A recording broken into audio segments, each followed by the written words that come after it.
if you're gonna about someone who's gonna give you a booster, it better be nice, because if they know what you're saying about them and you don't like them and you're just hoping you show up to the same place because you might get a different booster giver. Well, just my luck. I live in a small town. It was the same booster giver. She saw me. I saw her. I said, this is not going to end well, because she just doesn't have a good bedside manner to be a booster giver. So she, who does it all the time, maybe she's gotten better, but she hands over the syringe essentially to the pharmacist, because they're just farm techs at these places. She says, I'm not doing it. I'm imagining. And the pharmacist has, she says, you better do this. And I can tell they're discussing me because they're just looking at me.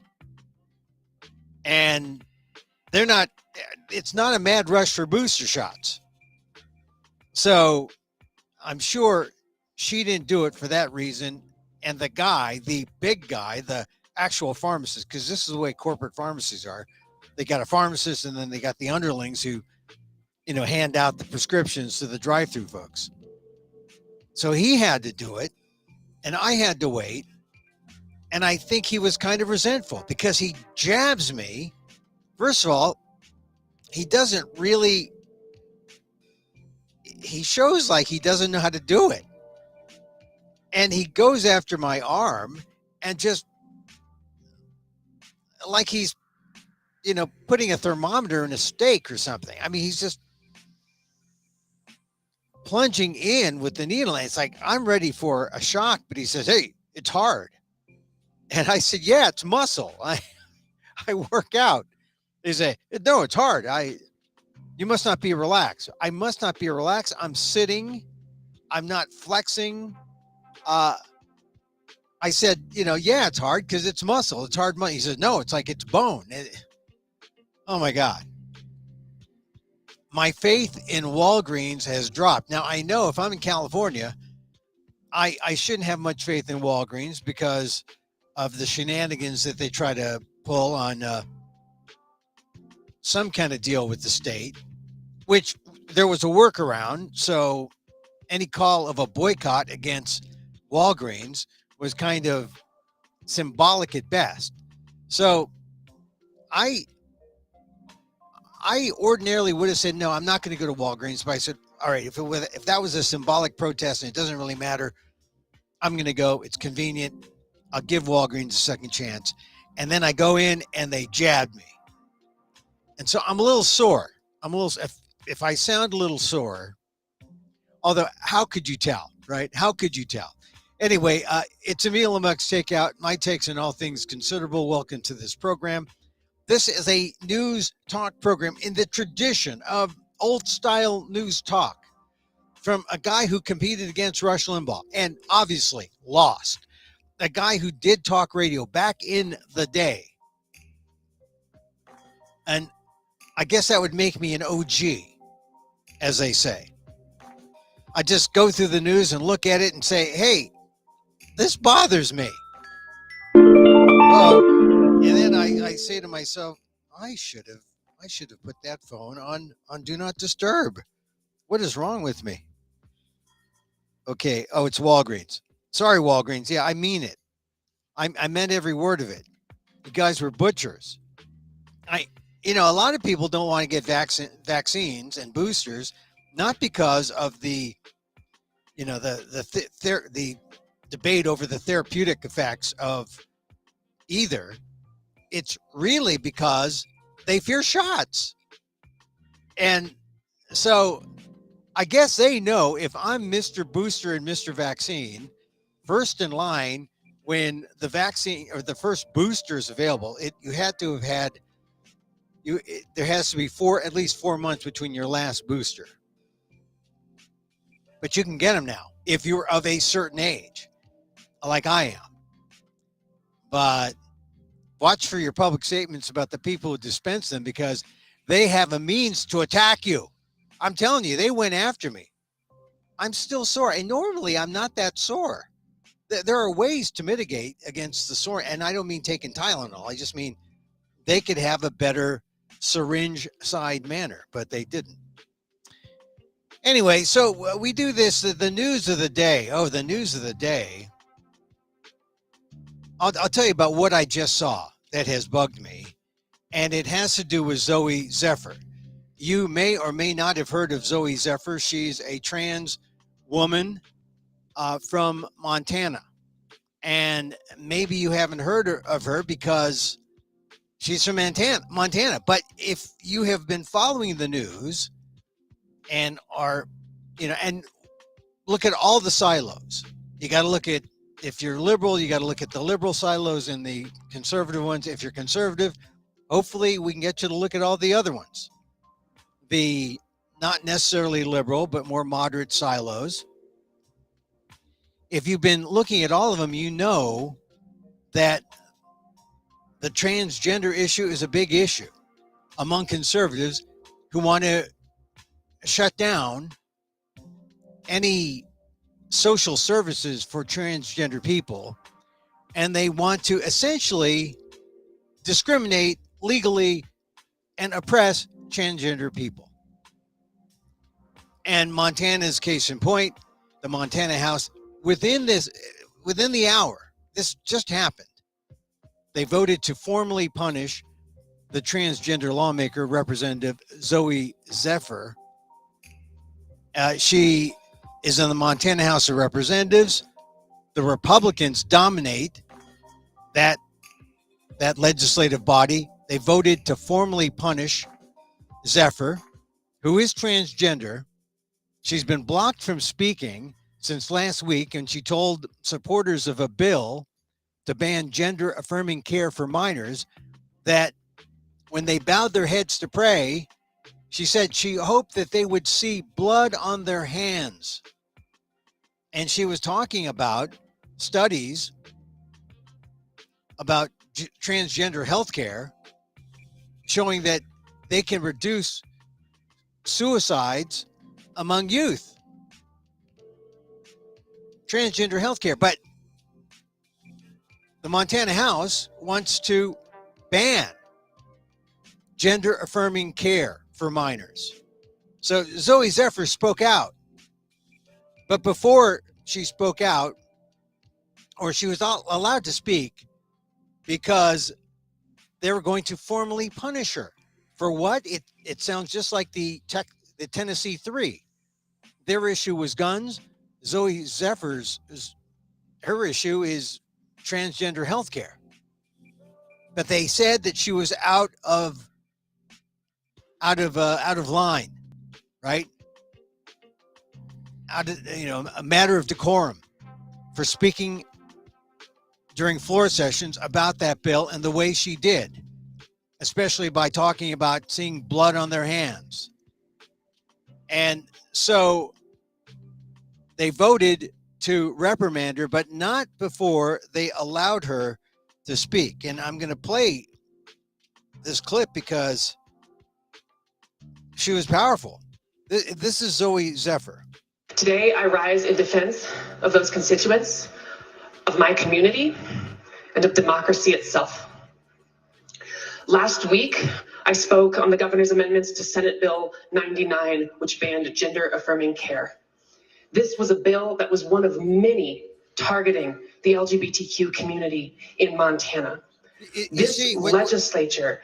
You see what she did? She rose in defense of those constituents, because when you shut down a legislature, you shut down all those people who voted for her.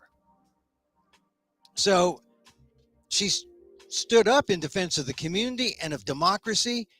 And it's that bill, the Senate Bill 99, which would ban gender affirming care. So here's Zoe Zephyr, because she's speaking for her people.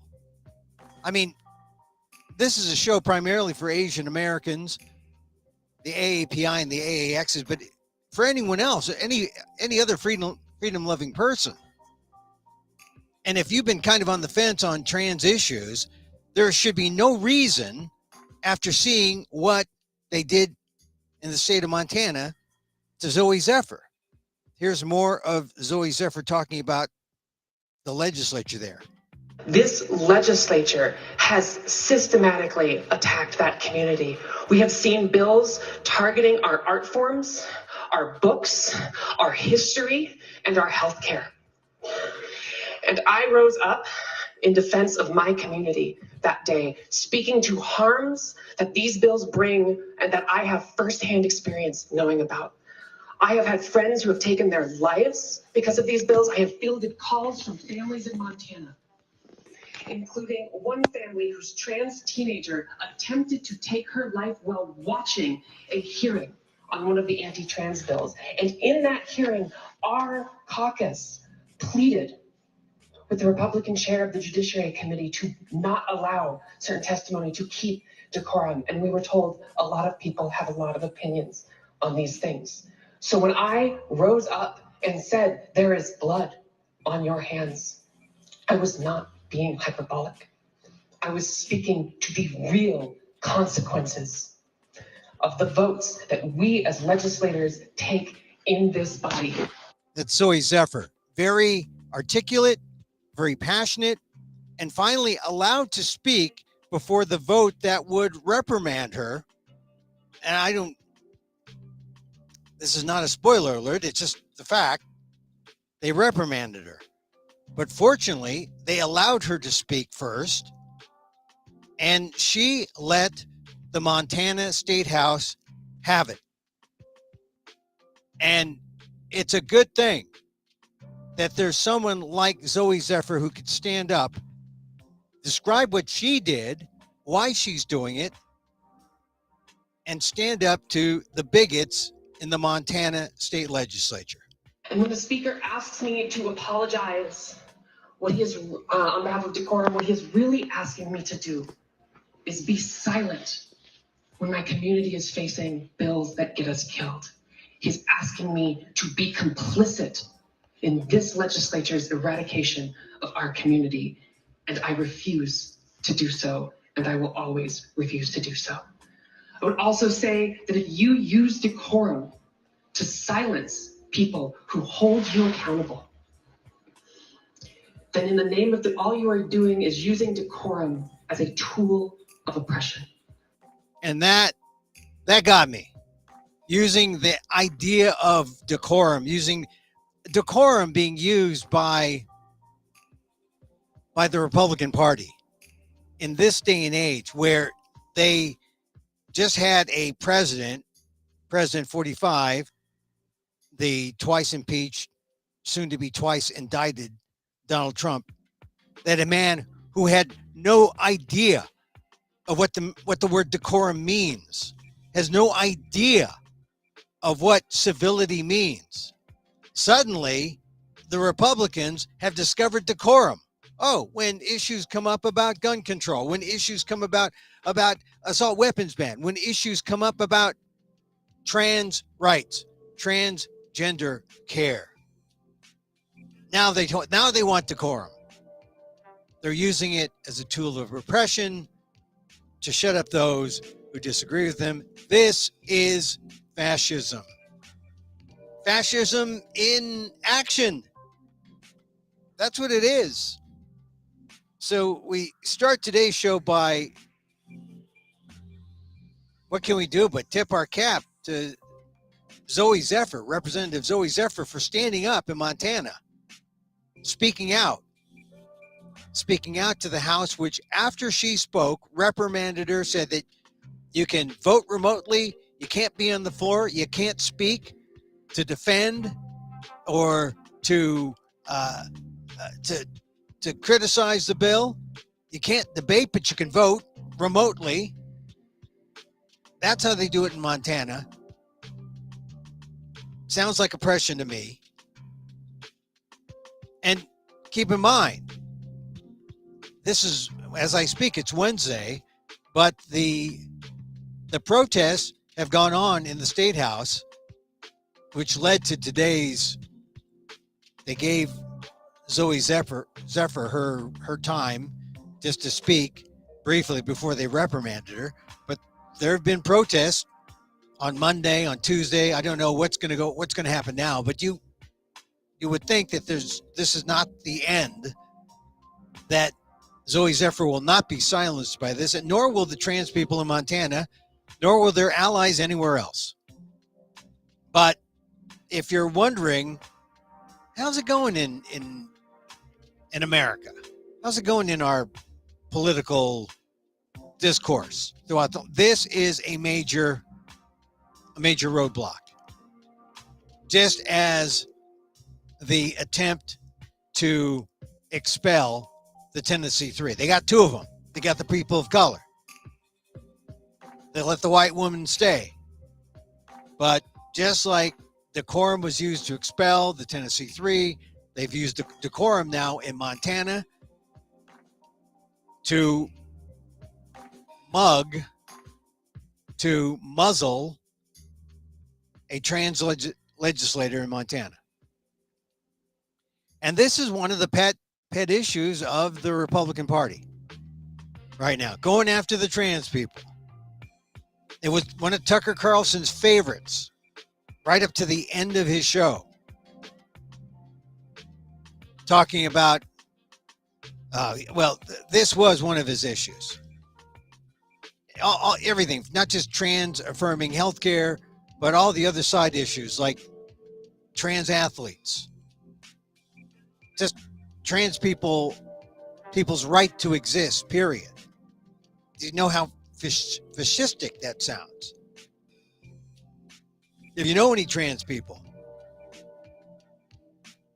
you cannot stand up, or you cannot not stand up to this kind of fascistic rhetoric. It's out there. And it's a threat to our democracy. No less than a threat to our democracy. So Zoe Zephyr, hats off to her. What gets me is that this is just the first of a couple of transgender items in the news today. This in Montana. In Missouri, I never lived in Montana. That's one of the few states I don't even think I drove by Montana. Too far north for me. Missouri, though, I lived in, and Missouri has a law that if it goes into effect, will ban transgender health care for not just minors, but for adults. Right now, Planned Parenthood is trying to see all the patients they can before the deadline occurs at midnight.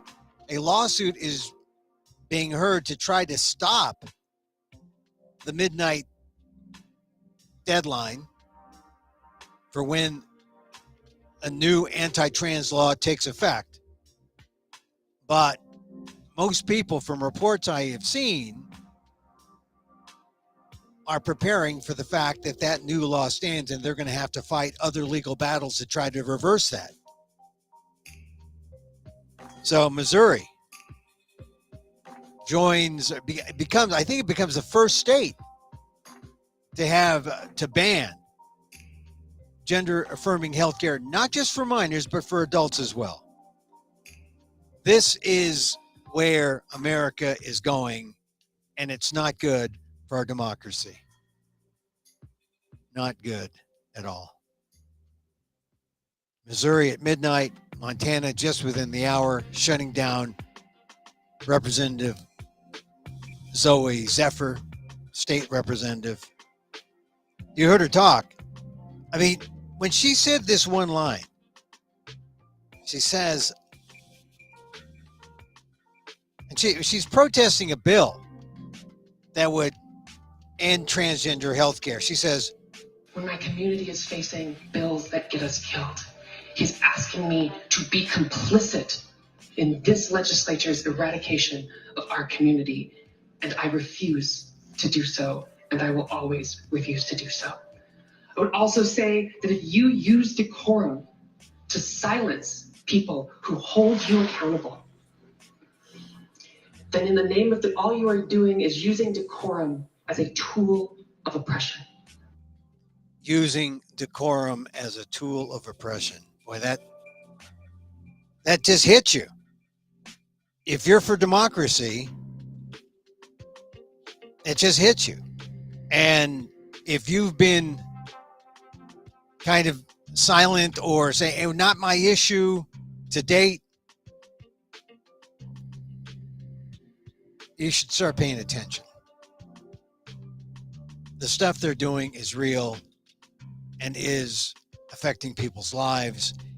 And in the words of Zoe Zephyr, Montana, by moving forward and trying to vote to ban transgender health care for minors, will have blood on their hands. Will have blood on their hands. So that's the big story that just sort of got me. You know, sometimes you say, well, what are you going to talk about today, Emil? Well, let's see what's in the news. I can talk about the news, and I'll tell you about something that really bugs me, or I'm going to give you some kind of observation. Is it funny that Joe Biden and the South Korean president, where they were meeting there today in the White House, they had a big to-do, and they had marching bands dressed up in colonial gear. It was a real big thing. And man, for South Koreans, this is a big deal because this may seem like some kind of phony dog and pony show. But this is the kind of dog and pony stuff that matters, where people from around the world look at it and say, South Korea, United States, getting along, having a good time, talking business, talking about maybe more, being somewhat conciliatory when, you know, the news broke about how maybe America was spying on South Korea. That question came up in a news conference today. But look, they're getting together. They're friendly. This is the important part of diplomacy. You know, don't always look for the hard and heavy headline of something substantial. It's usually when nothing happens that everything happens. When the message is made clear to those around the world who want to say, well, what's happening with South Korea and the United States? Well, you can bet the Chinese were watching. You can bet the North Koreans were. You can bet all of Asia was watching how Biden treated the South Koreans. You know that. And then, you know, it's just coincidence, but it's almost like South Koreans in America, or Korean immigrants, or the Korean community is exploding right now. Maybe it's just my sense of it because of the media, because of beef, which Stephen Yoon, oh my God, he and Ali Wong are fabulous in beef. I was just going to watch maybe half of one episode, you know, give it the 10-minute test or the 5-minute test. Then I get, let's give it 15. Oh, let's give it 20. Oh God, that's the first. Let's give it a second episode. 10 episodes later, and beef, I've got to say, is probably the classic Asian American immigrant story of our modern times. Modern times. And I say this because there are so many immigrant stories. But in modern times, oh my God, this one had, especially the Korean church. If you don't know how powerful the Korean church is in the community, and praise bands. I mean, there's a whole thing about Korean church and praise bands, and there's good and evil and rage. Beef, I'm telling you. And it's South Korea. Now, I was looking at some trade magazines, and it said that Netflix is preparing to do more between South Koreans, like something like $2 billion in kind of development deals. I mean, this is, of course, you know, it's because of Squid Game. It's because of Parasite, which won an Oscar. Squid Game, which was you know, broke records. But man, this is a good time to be Korean American. And just as I say that, coincidentally, just this week, I'm talking about Chul Soo Lee, who, I'm of a certain age. I should know Chul Soo Lee's story. But, I was just a young kid. I was just a young Amok guy. I was not politicized in college to the degree that I am now. Because you have to experience that kind of, you have to get that experience shown to you. And I didn't quite understand what was happening to me between, say, ages of 1 to 21. It wasn't until I was really in my late 20s that I understood that I was not as aware of who I was as an Asian American as I should be. And I wasn't as in tune with my father's story. And so when Chul Soo Lee happened, like in the late 70s, it wasn't a big deal. But you see Free Chul Soo Lee, the documentary that's on PBS. It was released this week. Independent Lens. Check it out. Google it. PBS. Chul Soo Lee. And it tells the story of an immigrant kid who comes after the Korean War. And because he doesn't speak English, because he doesn't have a decent education, the public school officials put him in the criminal justice world. Juvie, juvenile hall, mental health. Those were the boxes they put him in, and he was trapped. And his life really was preordained with that decision that this guy, we're not going to help this guy. Not in America. Korean American story. Free Chul Soo Lee. So anyway, I saw that documentary this week. You got the news about Netflix investing billions in South Korean Korean products or projects. And you know that it's not just South Korean. It's going to spill over. There's going to be, beef was, South Korean immigrants here in America. There's going to be, but mostly in English. There's going to be a spillover. It's a great time to be South Korean Asian American actor. Great time to be BTS. Great time. I just think, and I think there will be spillover for others, but primarily, man, the Koreans, this is the Koreans' time. So Joe Biden was at his press conference with the Korean president, and a question came up about his age. And I'm writing about it right now. But what is Joe Biden going to say? He says, watch me. Can I do the job? Watch me. And all he's really trying to say is, compare me to all the others and see what I can do and see what they can do. And when I say all the others, I mean the twice impeached, soon to be twice indicted former president of the United States, number 45, Donald Trump.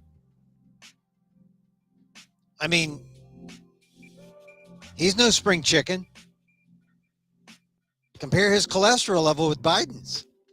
I would say, Trump, based on the health reports that were issued while he was president, was near obese,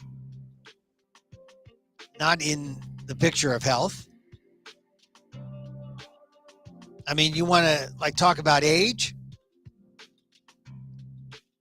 Well, just look at Trump's health records. You want that kind of guy to be? I say that because I'm presuming he's going to be the nominee for the Republicans. Everyone else is just sort of playing for the second position. But Biden was pretty strong today when he answered that question. He said, look, I'm not saying I'm the only guy who can beat Trump, but I'm the only one here with the experience. I mean, it's true. I mean, where are all the young Democrats? I mean, if people are so upset, don't want Biden to run, well, let's see some people show up. I will say this, of the also rans or also running, there's Bobby Kennedy Jr. I mean, he's got the name. He doesn't have the vaccinations, though. I want to like Bobby Kennedy Jr. I like his dad. Everyone loved his dad. But Bobby Kennedy Jr. is his own guy, and he's a little slightly off on some things. I mean,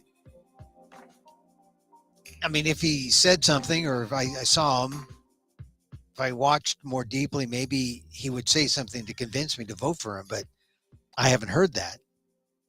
Marianne Williamson, on the other hand, I mean, if you want to talk how America is teetering on theocracy, well, why does that theocracy have to be determined by right-wing Christians? I mean, why not more non-sectarian spiritual types like Marianne Williamson, who believes in a multitude of spiritual beliefs that is really pretty much non-denominational. You could be, I mean, she practices A Course in Miracles, which was written by two Jews based on Christianity with a little Buddhism thrown in. I mean, it's all encompassing spiritual practice. And by that I mean, she just talks about the two roads, the world of love and the world of fear. The world of fear is driven by ego. The world of love is compassionate, thinks of other people. It should be the way politics is run. I mean, imagine if we had some people who thought that way, who actually believed in their Christian values, say on something like this debt ceiling nonsense that they're trying to get passed, that even if it passes the House, it's not going to get passed in the Senate. That's because they can't agree on how to pay our bills, or how to act while still being responsible. So of course, the Republicans want to cut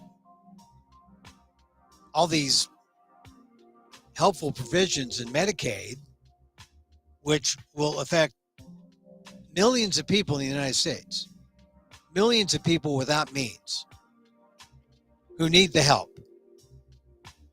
That's not very Christian, but that's one of the compromises that Kevin McCarthy, the Republican, gave into from his more right-wing folks. And like I said, the right has a problem with helping people. They want to protect the rich and the wealthy. This is a generalization maybe, but it's true. And the left, the moderates, the Democrats, they want to help the middle class, such that it is in modern America of 1% and 99%. Middle class? Wow. Middle class is people who make $300,000 a year. I mean, because we're talking about the 1%, a world of 1%. And then, speaking of 1%, the Clippers lost, and an actual member of the 1% that I've actually talked to, Steve Ballmer, they showed a picture of him on the sidelines. He didn't look too happy. He had all his multi-millionaire basketball players that he pays. They were hurt. Kawhi Leonard, Paul George couldn't play last night. It was the game was closer than it should have been, but they were in it until the third quarter, the LA Clippers, but they ended up losing. It's sad because they could have won and advanced, maybe. But I remember talking to Steve Ballmer in the summer saying, hey, you got a shot? You got a shot for the playoffs? So I talked to him summer of 2022, and he said, I like my chances, he said. I like my because he thought he'd have a healthy Paul George and a healthy Kawhi Leonard. He had neither, and he's out. Poor 1% Steve Ballmer. But you can bet one thing. He probably does not regret leaving Microsoft. And he probably doesn't regret being like a few notches down from Bill Gates in terms of the money list. But he probably would have wanted to advance in the NBA Finals. NBA Finals. Okay, I have a comment about the Warriors. You know, I'm a Warrior fan. And that's right, because I talked to Ballmer when the Warriors were in Boston kicking the Celtics' butts and winning the championship. And I just talked about the future and asked him, how do you like the future of the Clippers? And he said he did. He was wrong. Now, I like the future of the Warriors because I think they'll win Game 6. Game 6 will be played in San Francisco. I think they'll win that. So the question is, do they win Game 5 tonight in Sacramento? They're terrible on the road. They have lost the first two, games 1 and 2 on the road. They won games 3 and 4 at home. If they're going to win a road game, this is the game they're going to win, I think. De'Aaron Fox has hurt his hand. He says he's going to play. The earlier report was that he broke some bone on his hand, a fracture, but he says he's going to play. All right, it's going to affect his play somehow.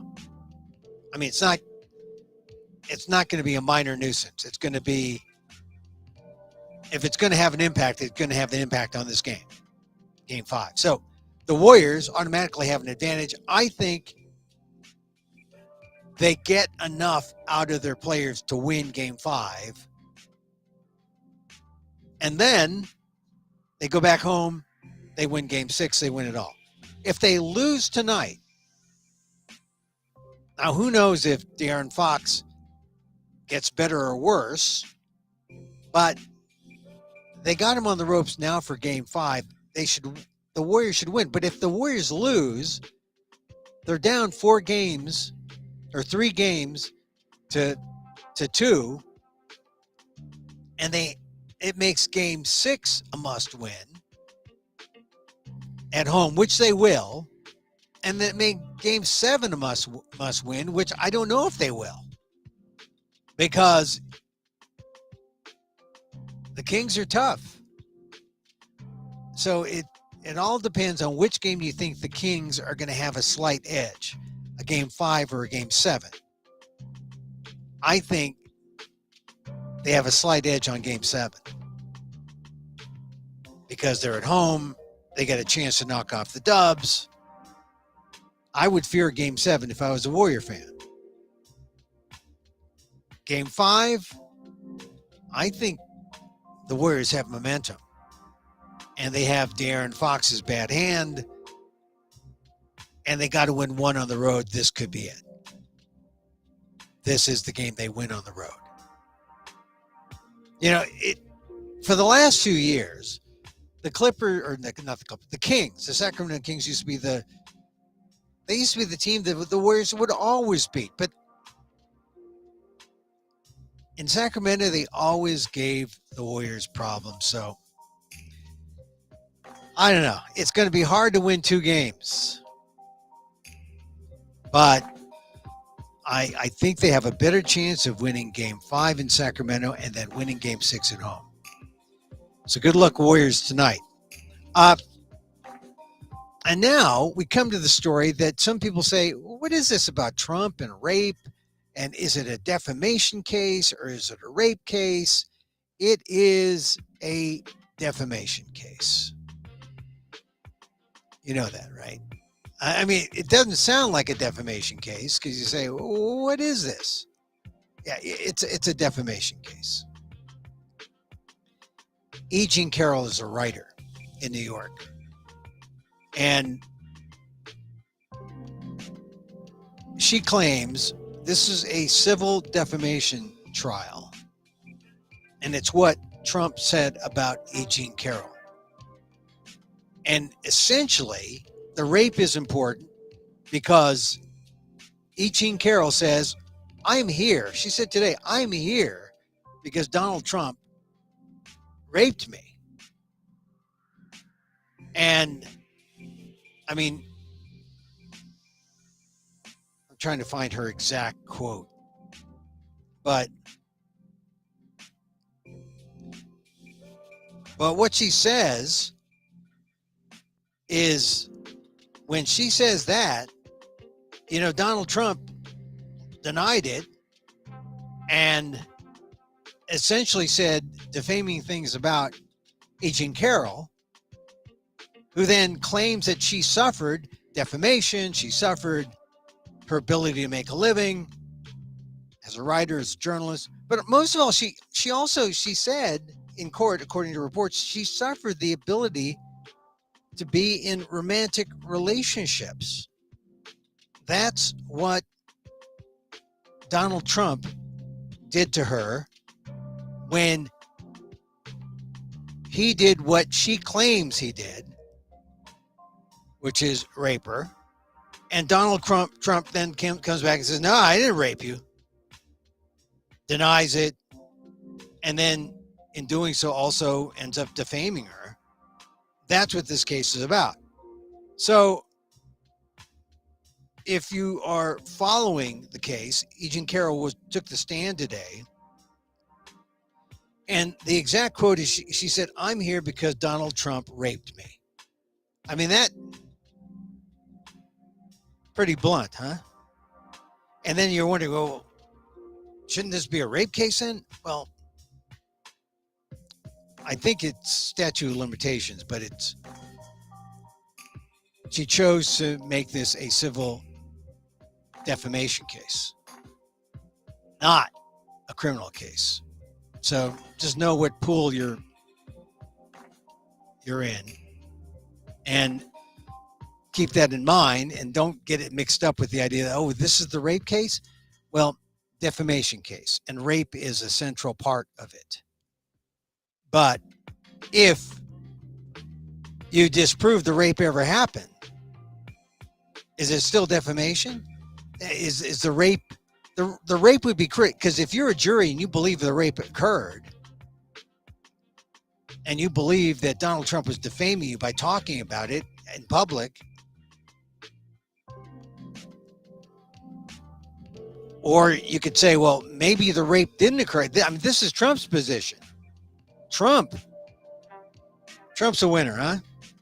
He went on Truth Social before E. Jean Carroll took the stand today. In 2 posts, he said the case was a witch hunt, you know, and he said, quote, the E. Jean Carroll case, Ms. Bergdorf Goodman, is a made-up scam, Trump wrote. Her lawyer is a political operative financed by a big political donor that they said didn't exist, only to get caught lying about that. Don't know about that, but this is what Trump says. Just look at her CNN interview before and after the commercial break. Like a different person. She said there was a dress using the old Monica Lewinsky stuff. Then she didn't want to produce it. The dress should be allowed to be part of the case. This is a fraudulent and false story witch hunt.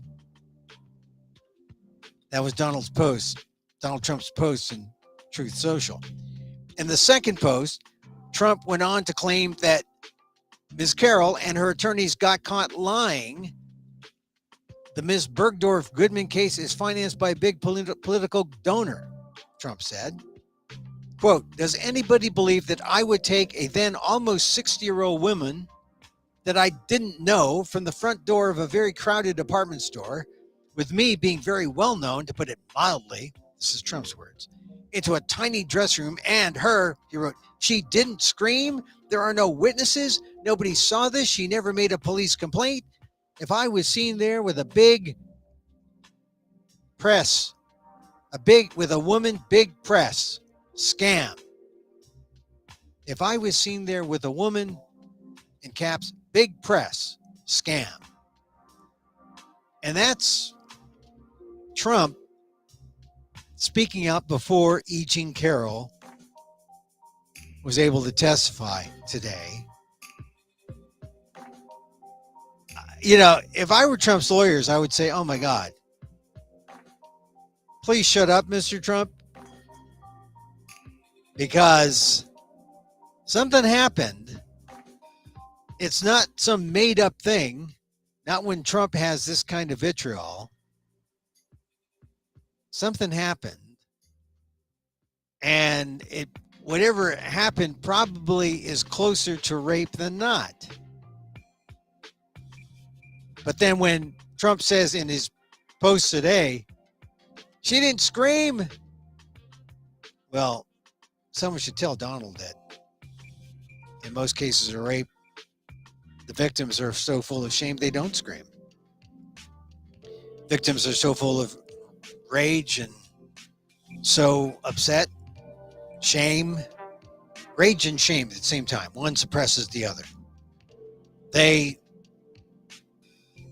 ball up and say nothing. Some don't even report.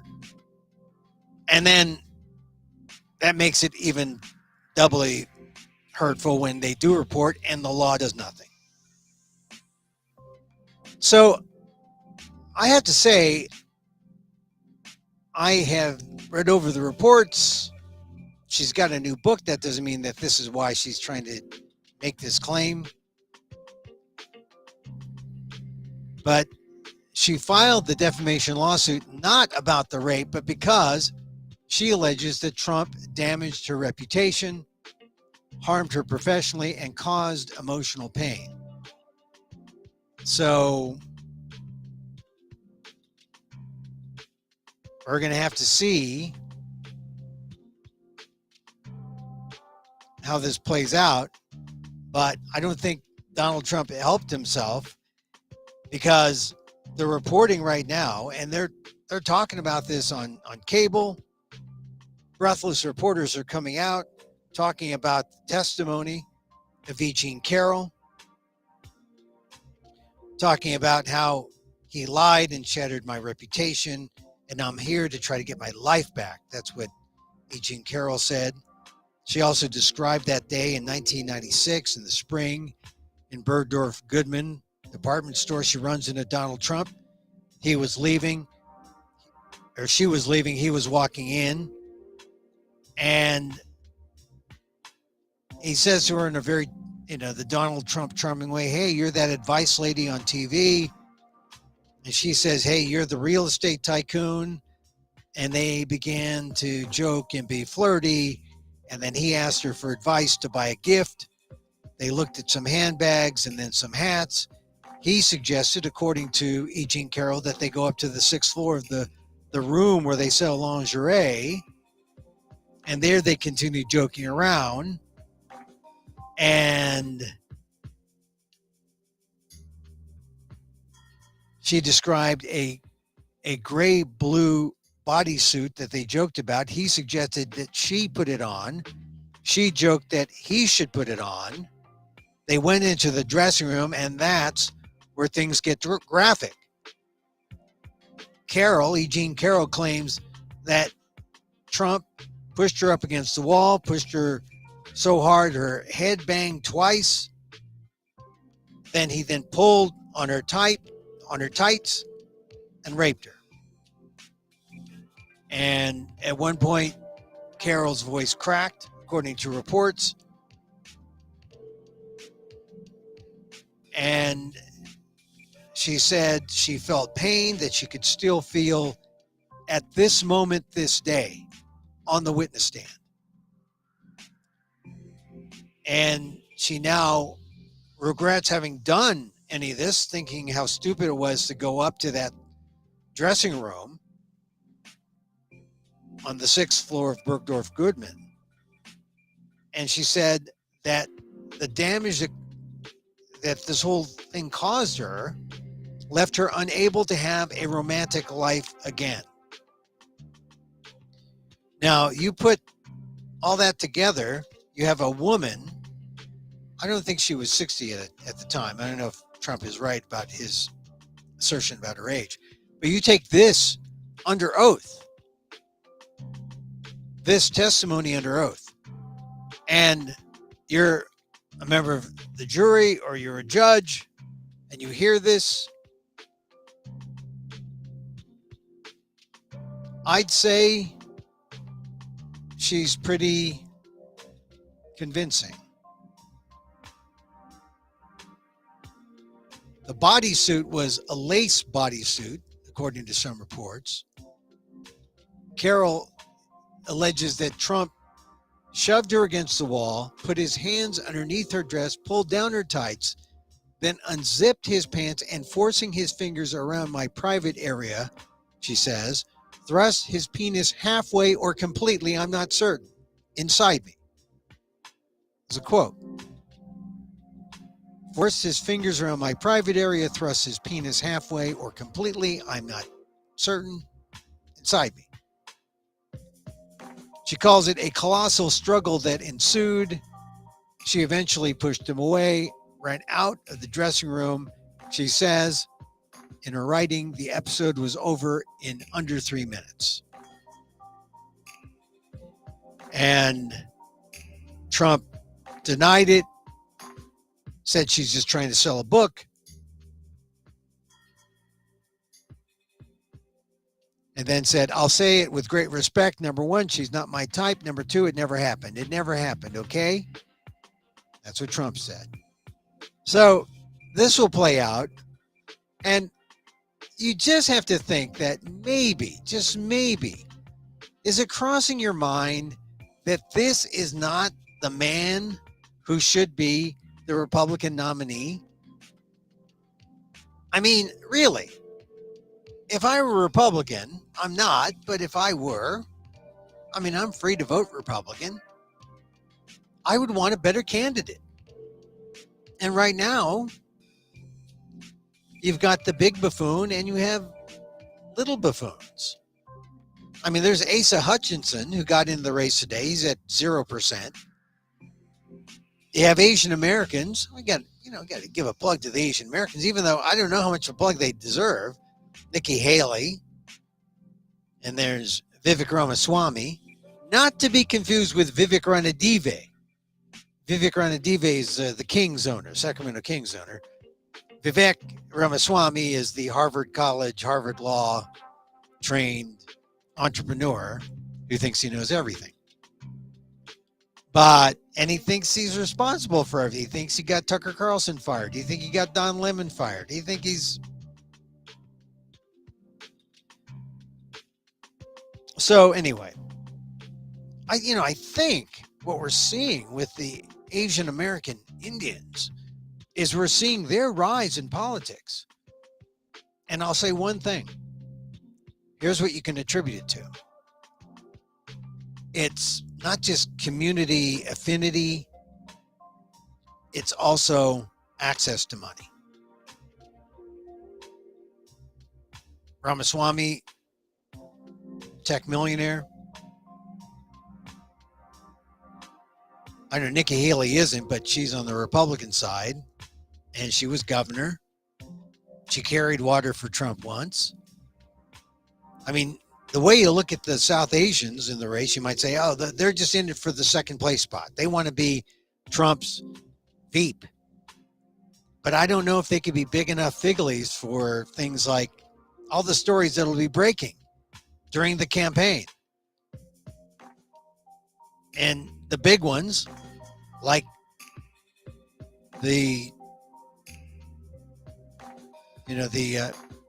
indictment cases, New York, the one coming up in Georgia, the one maybe coming up in Florida, maybe a fourth one over January 6th.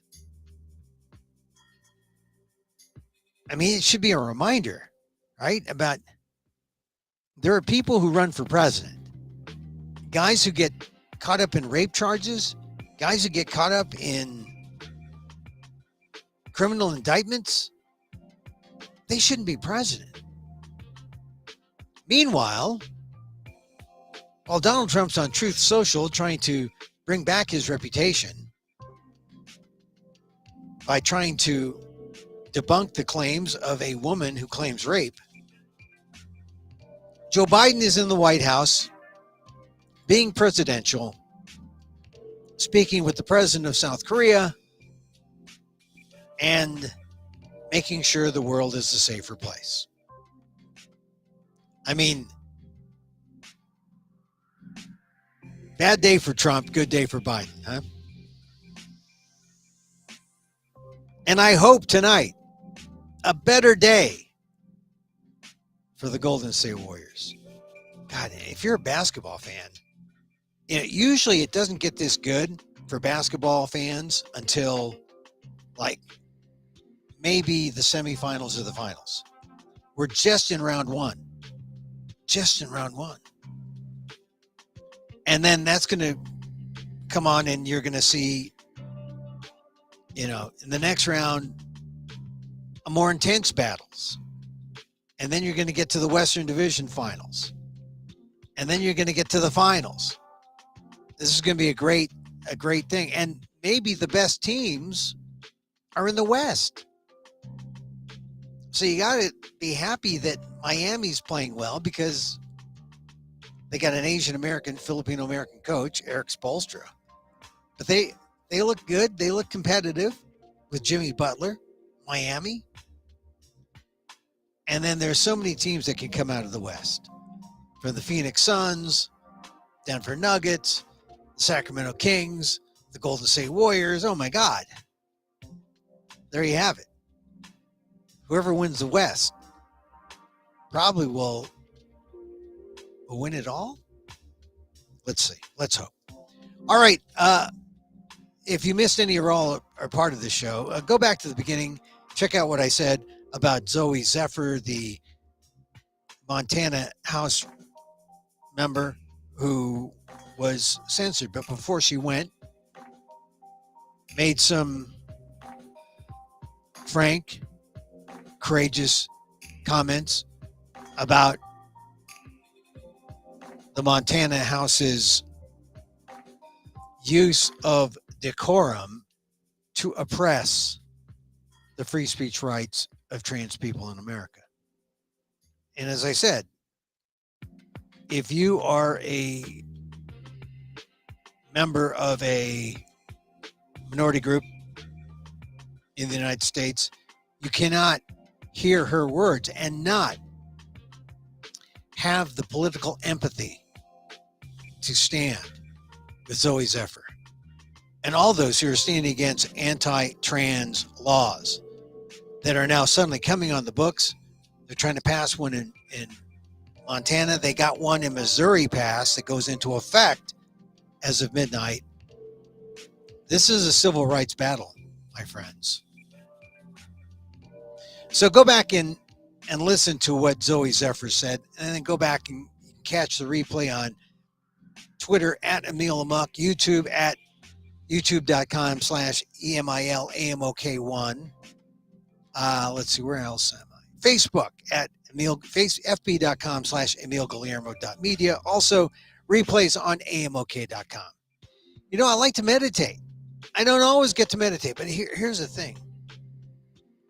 It's just about being in this deep-seated awareness of the present, of the now, and really not just leaning in, but really leaning back and letting the process in front of you play out and being present with that. If you are present with that, you are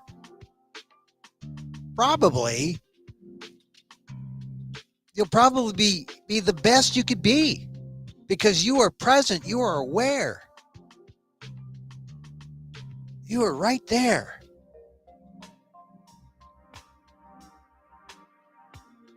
That's a kind of meditative awareness that one tries to I mean, it's you fall in and out of this, but you got to like stay. The intention to stay in that process, be in that deep-seated awareness. And when it happens, you let things play out in front of you. And you respond accordingly. And you let the past go and you just deal with the things in front of you. It's sort of like driving.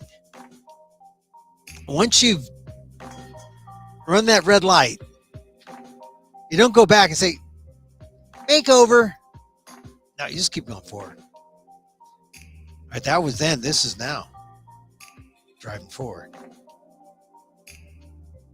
Now, I'm not saying you rationalize against doing something bad like driving against a red light, but I only say it to indicate pay attention to what's in front of you. It could be a motorcycle cop waving a ticket. Deal with that. Or if it's not, deal with what's in front of you. And don't forget to end it with a dash of loving self-kindness. And always loving self-kindness. Always the metta. M-E-T-T-A. The metta, self-love, compassion. That meditation. Show love to others. It will come back.